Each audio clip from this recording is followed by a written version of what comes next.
Good morning, everybody, and thank you, Carolyn and Derek, for the introduction. Bonjour, mesdames, messieurs. Il me fait grand plaisir d'être avec vous ce matin. Thanks very much for joining us on this. First of all, I want to extend my gratitude to both Bloomberg and National Bank for convening this conference.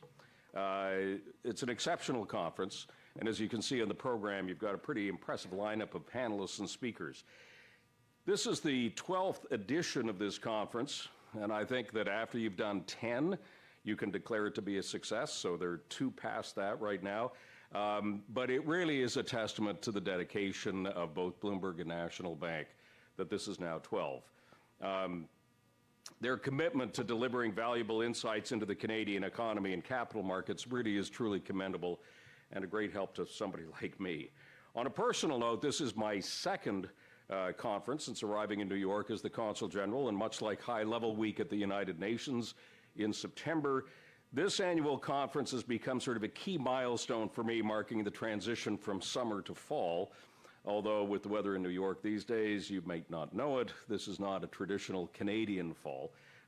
This is a little warmer than that, perhaps spurred on by a few things going on in this country at the same time. But this is a unique event that gathers an impressive array of economic and financial experts to delve into my favorite topic, and that is Canada. So give me a minute or two. I'm excited to see a distinguished gathering of issuers, buy-side investors, and market intermediaries from both sides of the border in the room today.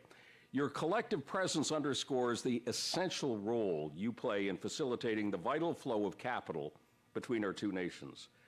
Today's conference is a unique opportunity to explore the vital connections between the United States and Canada, whether through capital flows, investments, or trade. The conference offers a remarkable platform to highlight the significance of the Canada-U.S. relationship. The bond between our two nations is unparalleled, as no other two countries rely so profoundly on each other for mutual prosperity and collective security. The value of our economic partnership cannot be overstated, but it can be measured, and it's pretty impressive. Bilateral trade of more than $1.3 trillion last year. That's about $2.5 million every minute, 24 hours a day, 7 days a week. Or let's put it another way, this speech will last about 5 minutes or about $12.5 million. And I think that's pretty good value for the money. Now, here's another another measure of the relationship. More than 2.2 million jobs in Canada depend on exports to the United States, and more than 7.8 million jobs in the United States are related to trade with Canada. We are literally in each other's kitchens. Our connection is rooted in shared geography, history, but more than anything else, it is rooted in values. Put simply, we believe in the same things. Prime among them is enhancing the well-being of our citizens. We often hear the term friendshoring, but I prefer to use the term value shoring, because friendship, especially among nations, sometimes simply doesn't survive, but values are eternal. This deep cooperation has forged one of the most prosperous and open regions anywhere in the world. In fact, I would wager that there are no 2 other countries in the world that share a border that wouldn't in a nanosecond change their situation for ours. Although we have faced our share of differences over the years, our ability to resolve these issues speaks to the resilience of this partnership. This enduring relationship has weathered changes in government on both sides of the border, because both Canadians and Americans understand that if one of us does well, then so does the other. Now, we understand the desire to bring business home to provide jobs and opportunity here instead of abroad. But we can't do that at the expense of what we have built together for more than a century. Neither country can do all that the future demands of us alone. The road to America's goals run right through Canada and vice versa. Yes, let's rebuild and rationalize our supply chain so that a conflict on the other side of the world doesn't tear our economies apart. Yes, let's innovate and invent our way out of existential threats like climate change, but let's do this together. Buy America, Well, how about buy North America? Collectively, the richest, most advanced region of the world. We've already shown we can do it, too. Take a look at the automotive industry. All the pieces that make a car on the streets of New York today have likely gone back and forth over the Canada-U.S. border 7 or 8 times before being sold in a showroom in Brooklyn. Our economies are so integrated that pulling them apart would be a fool's game, and an expensive one at that, and it would impoverish both sides. Now, a very brief word about what this country is facing on November 5th and how it might affect us. We are very clear about this. We will work with whoever the American people elect, whether that be in the White House or in Congress. And while we will adjust to any change that happens in this country, what we're going to focus on are the things that don't change, and those are the issues. Those are the matters that concern us. Energy, the future of semiconductors, the future of our shared national security. Those issues endure, and it is on those issues that our two countries do well.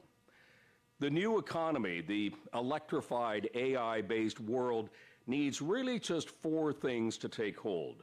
It needs land, water, energy, and talent. That's it. That's the secret sauce right there.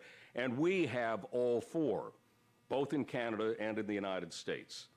We also have the capital to actually make it grow.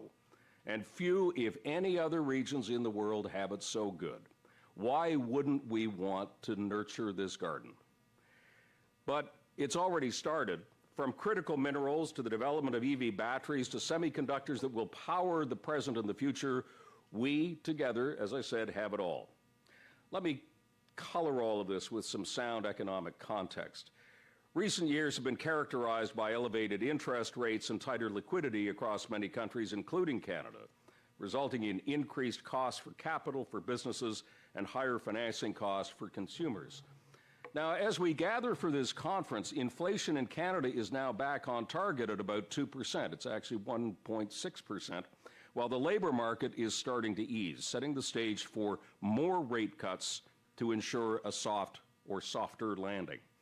Essentially, in my mind, we're looking at a potential return to pre-pandemic conditions, a scenario that, frankly, many of us would welcome after the challenges of the past 4 years.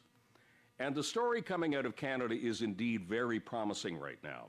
Canada continues to hold its AAA credit rating, a testament to its sound fiscal management.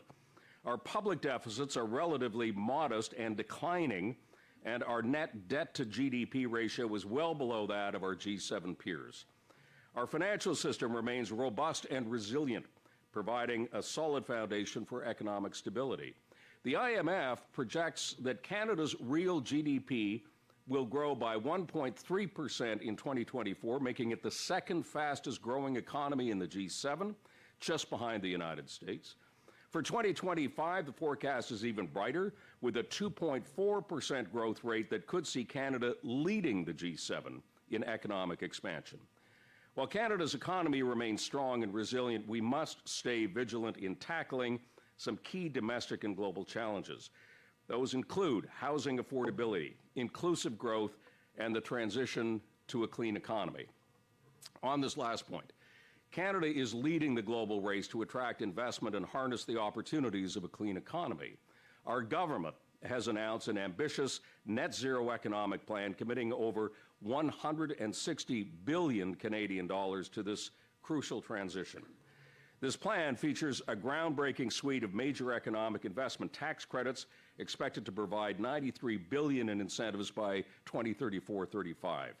These credits will support investments in critical aspects of the transition to a clean economy, such as carbon capture, utilization, and storage, clean technology adoption and manufacturing. So about our ability to sell electricity to New York. That was the next thing on my list here. It said clean electricity. And of course, the other advantage we have is the EV supply chain, the massive investment that Canada has made in battery technology. Canada also boasts some of the largest known reserves of rare earth elements, estimated at over 14 million tons as of 2021. Through our critical minerals strategy, we are actively funding a diverse array of industrial initiatives, from geoscience and exploration to mineral processing, manufacturing, and recycling. This includes robust support for R&D and the deployment of cutting-edge technologies. Our friends at Bloomberg NEF recognize Canada as one of the most promising countries for building a reliable EV supply chain. As they aptly put it, don't sleep on Canada. Remember, about $1 million ago, so a couple of minutes ago, when I talked about our mutual reliance. Well, a shining example of this collaboration in our backyard right here is the Champlain Hudson Power Express. When completed in 2026, this project will deliver 1,250 megawatts of reliable, clean hydroelectric energy from Quebec to New York City. That is enough to power over 1 million homes, helping to combat climate change and reduce harmful air pollutants. It is going to be supplying New York City with about 20 to 25% of its electrical needs. That's huge. It will reduce carbon emissions by 37 million metric tons statewide, the equivalent of taking over 500,000 cars off the road every single year. So, look, Canada remains an exceptionally attractive investment destination for U.S. and multinational companies. Their success not only drives our growth, but also strengthens our economies, laying the groundwork for shared prosperity and a very sustainable future. Merci beaucoup. Je vous souhaite une excellente journée. Thank you very much, and thank you, and enjoy the day.